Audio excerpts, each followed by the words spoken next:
The Northwest Detention Center is a private immigration prison facility located on the tide flats of Tacoma, Washington. The detention center opened in 2004 under a contract with the United States Department of Homeland Security.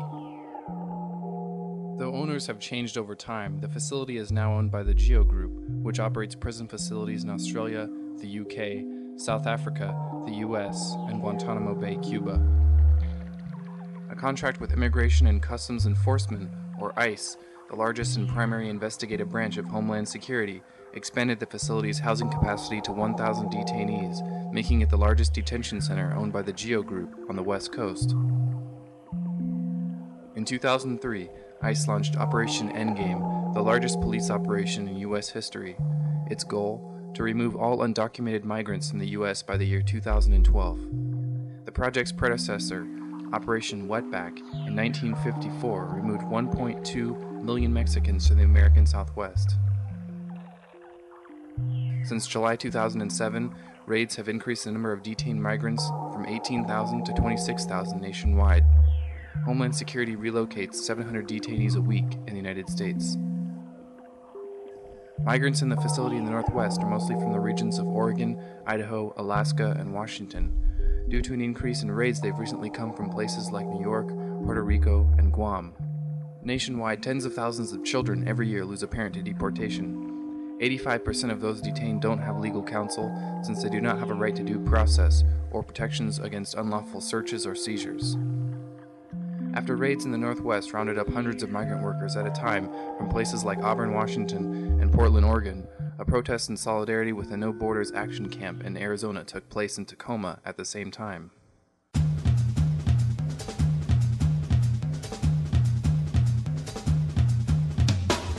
The march was not focused at the facility itself, which is tucked away unnoticed among shipping terminals and Superfund sites, but at the Wells Fargo Bank building, which invests in the Geo Group's operations worldwide.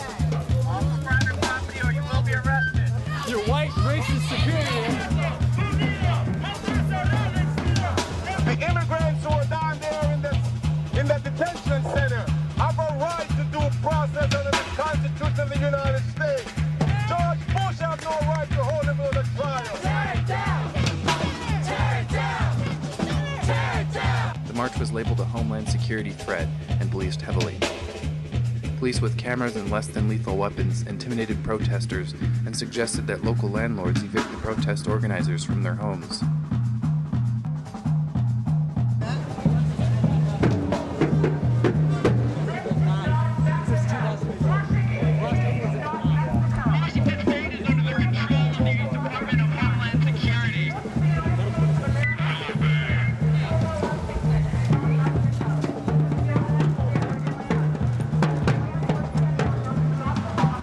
The march occupied an intersection for more than 10 minutes, circling from crosswalk to crosswalk until police used force. One woman taking pictures was arrested for spitting on the ground and then intimidated by police and bystanders. Another was arrested for disarming an officer, though that charge was later dropped. The Geo Group is responsible for running the ICE Detention Center here in Tacoma. The Geo Group is also responsible for maintaining privatized prisons across the country. The increased incarceration of people of color, the increased incarceration of immigrant communities, and the increased surveillance of activist communities. Just like the Department of Homeland Security calling the Pitchfork Info Shop a terrorist threat. We are not a terrorist threat. They are the terrorists. They are the ones that are deporting people. They are the ones tearing apart families. They are the ones responsible for the atrocities in Iraq. In front of the Wells Fargo Bank building, another arrest occurred. One of the leader cops told him if the person takes a step forward that they can arrest him, and then the person took a step back and the cop grabbed him and drug him away and arrested him. Why are you changing? Hey! As raids at job sites increased over the last years, members in the community seem to have noticed little. As purges in accordance with Endgame increase, the Tacoma activist community is attempting to increase awareness about the facility's proximity and what it stands for. We demand justice. Nothing less than justice will be acceptable. We're going to continue to protest until the facility down there at the Taj plant is dismantled. It's dismantled and it's gone. And the people who are there get their justice. And until we stand up for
Excuse me. Hey, watch it. Hey, can somebody turn some lights on in here? If you need light to access this building, you can have your doctor certify your disability, then ask for special accommodation.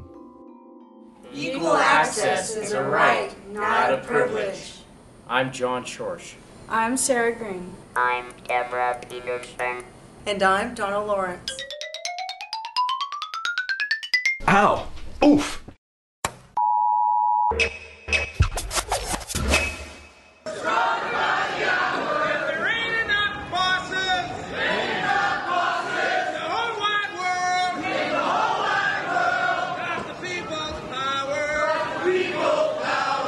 We're here tonight as a continuation of what happened in November. Securitas has turned up the heat on the workers that patrol the port and our security guards here. And so what's happening is we came back out because we heard from people in the community that one of the leaders here had been terminated from his job for posting a union flyer. And as a community, we want the Port of Tacoma, the City of Tacoma, Maersk, and Securitas to know we're not going to take workers being treated this way in our community. We are the union. The mighty, mighty union. Everywhere we go. Everywhere we go. My name is George Twigs. They were cutting the ties between me and the company because I was distributing illegal propaganda. They suspended me on a Wednesday and called me at home on Thursday and fired me over the phone. I had a poster that said, "Welcome to ILWU country. This is your new union." And the company saw this poster, and that's why they terminated me. You know, it did not represent the union that they wanted. The difference between the union that the company wants and ILWU is ILWU represents the employees. The union that the company wants represents the company. Now, I've been a member of that union 3 years prior, and they did absolutely nothing for the guards and everything for the company. George is one of the very strong leaders at Securitas, guards who were working at the APM terminal, who got together and they decided they were going to organize for real. In the intervening last 5 months, Securitas has pulled out all the stops violating federal laws, and as George mentioned, are now facing over 10 federal charges against them for doing so. People like George at the terminal who got together, showed that unity, and stood up have forced the company to back off piece by piece. So for instance, the company was telling everybody that the company union was here to stay for 3 months, and that if guards like George and everyone else ever stood up to try and throw them out, they'd be out of a job and they should give up hope because they'd never succeed. Well, because of George and his co-workers on the job, they successfully did throw this sham organization out. And then the company further lied to people, saying, because you've thrown the company union out, we're now going to cut your wages and not pay you a bonus, and tried to show people they would be punished for doing so. Well, because George and his co-workers stuck together, they forced the company to back off, so that not only did the company not cut wages, they turned around and gave everybody a pay raise. At the same time, they announced that the company union had been thrown off the terminal. So piece by piece, people have started to see what happens when you stick together. The company had a vote for a union back in December. The people that were against that union were not invited. Fact is, we were told, if you're going to vote against it, you cannot participate. Prior to our vote back in August, the company started their threats. You know, if you vote this union out and bring in the ILWU, you're going to lose your jobs. And even the company, in their own code of conduct, says it's the employee's choice. And they have violated their own code of conduct. They've tried to bring their union in twice under different names, but it turns out to be the same union. And twice we've had them tossed out. And it's fair to say most people support ILWU? Most of the guards support the ILWU. The company's going to lose on this. They illegally fired George for being a union supporter and activity. You know, we are very confident we will prevail. It's just a question of time, really. By the fact that they are starting to feel more and more desperate, they've tried to take some desperate measures like firing union supporters. I think we are going to push full speed ahead. And, you know, from what I'm seeing from George, no signs of letting up or giving up, but No just the signs. opposite, I think. Just right? the opposite. So it's just a question of time now before we win.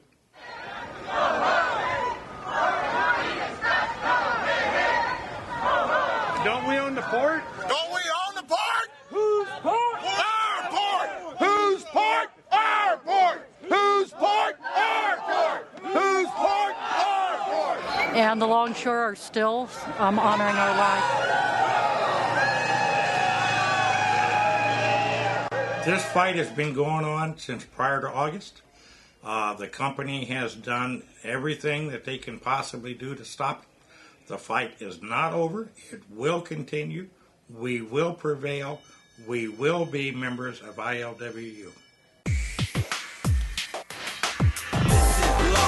One world nation, true clear channel with rhythm and information. Internet connect network, private stations, media free, underground communication.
Drifted by mountain, sit in a line. Leonard Bernstein, Leonard Brezhnev, Lenny Bruce and Lester Banks, birthday party, cheesecake, jelly bean, boom, you symbiotic, patriotic, slam button, that right, right. It's the end of the world as we know it.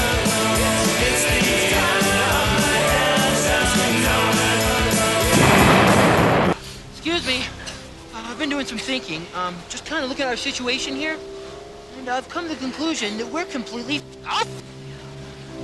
Has anybody else made this discovery? It's the end of the world as we know it. I feel fine. Good morning, slaves, and welcome to another edition of It's the End of the World as we know it and I Feel Fine.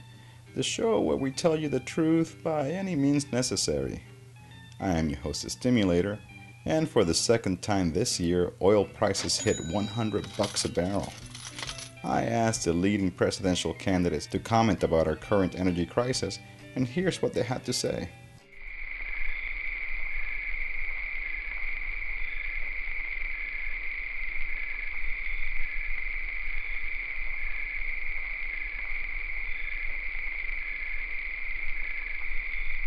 It's not surprising that peak oil and global warming have been almost non-existing in the campaign platforms of all the major douchebags running for top American pimp.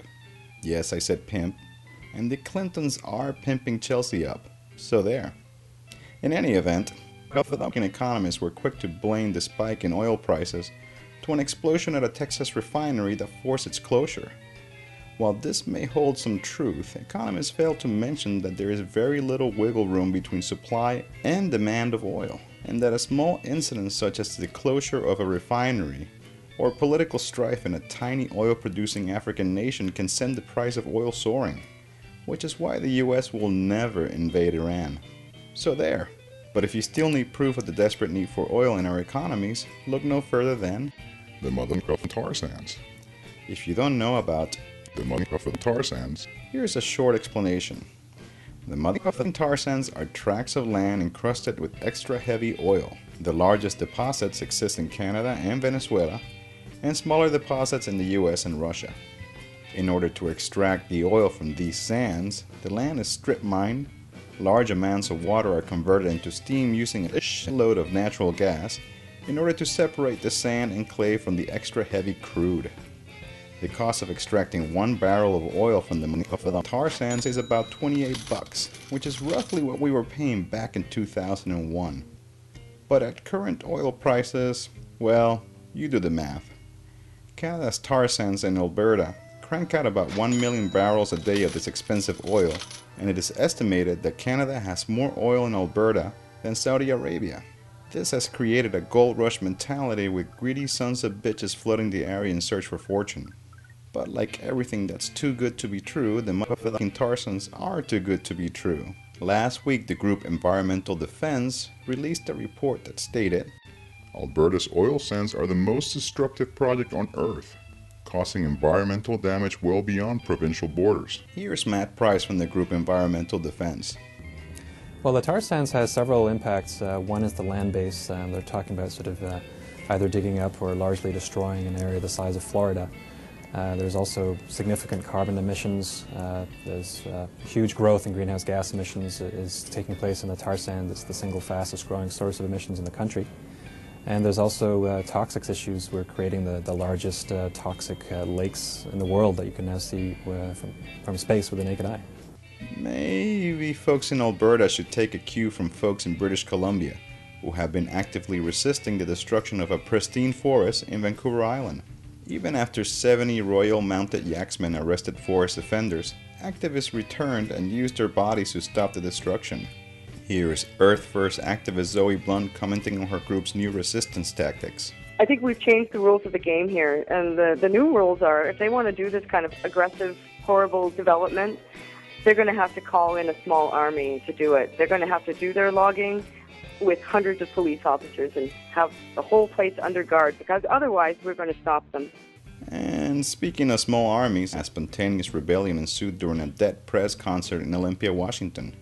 According to reports, an arrest was made during the show, and someone from the stage exhorted the crowd to handle the situation. A mob of about 200 surrounded the cop, liberated the arrested man, and played piñata with the pigmobile. Anti-narco, anti-vice, 911 marks the anti-Christ, they anti-social point, MC 16, cause I'm anti the anti-nigga machine. Proletarian, funkadelic, parliamentarian, pro-revolt in the 21st century. Pro-running up in Congress saying, fuck it all. But bring the people with you, that's the protocol. This beat is drillful like jailbreaks. The whole world is anti-United Snakes. So check it out, anticipate the antivenom, and move your antibody to this revolution rhythm. We gon' be fucking with them, pro-union, but most laws they bite. Anti-motherfuckers crossing the strike.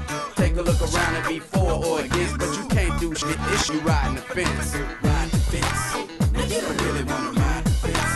Now do you really wanna ride the fence? Or would you really wanna ride the fence? Don't ride the fence. Since 1993, the coup has been dropping some of the bestest hip-hop in the world. Rap critics always put their records on the best of the year list, but hardly anybody out there knows about the motherfucking coup. With song titles such as 5 Million Ways to Kill a CEO and Me and Jesus the Pimp in a 79 Granada last night, you can imagine just why I love them so much. Well, this week I have the honor to bring you Boots Riley of the coup. Hey Boots, how the fuck are you? Doing good. One of my favorite songs by the coup is Ride the Fence. Can you tell us what you mean by riding the fence? A lot of times people feel like they don't have to choose a side or take a stance on a thing. One of my more favorite versions of a riding the fence statement is by Steve Earle.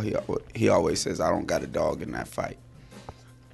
But you know, the reality is that we can't ride the fence. We're on one side or the other, and you know. And so the song is about taking a stand. For anyone who listens to the lyrics, it's pretty easy to see where you stand on the elections. But for those who don't know the song, why don't you give us your take on U.S. electoral politics? First of all, as far as for the general population, I'm for people stepping up their involvement with their world in any way they can. Do I think that electoral politics in and of themselves will bring about a progressive change? No, I don't. But if there is a grassroots movement that is able to stop the wheels of industry enough to negotiate changes, then that can happen. And you can make, if you have a movement like that, as there have been at different times in the past, you can make any politician do whatever you want them to do. On the other hand, you could have someone who is dedicated at first to revolutionary politics, you know, become an elected official and not have any power to do anything, even if it is in their heart to do that, because you know what we're electing are essentially puppets. I'm not saying therefore I'm not saying therefore to ignore the election of those puppets. Maybe tactically one puppet can be forced to do something more than the other puppet can, but to simply vote without also investing time and energy into being involved in grassroots movements that will actually bring about the change. If you only invest your time and energy into electoral politics, then you're looking to not get the result that you wanted, which is progressive change. Not to bring up some old shit, but what was the deal with the party music record? We wanted to make an album cover that had this symbolism that showed that our music fought against capitalism. And so we designed a cover with me holding a bass tuner and Pam conducting the music with her conductor's wands and me pressing on the bass tuner that made one of the biggest symbols of capitalism explode. And that was the World Trade Center in back of us, and we made that in May 2001. And we all know what happened in September. And that about does it for this edition of It's the End of the World as you know it and I feel fine. For links to Malcolm X speeches or to comment on this show, visit our website, stimulator.tv. Power to the people.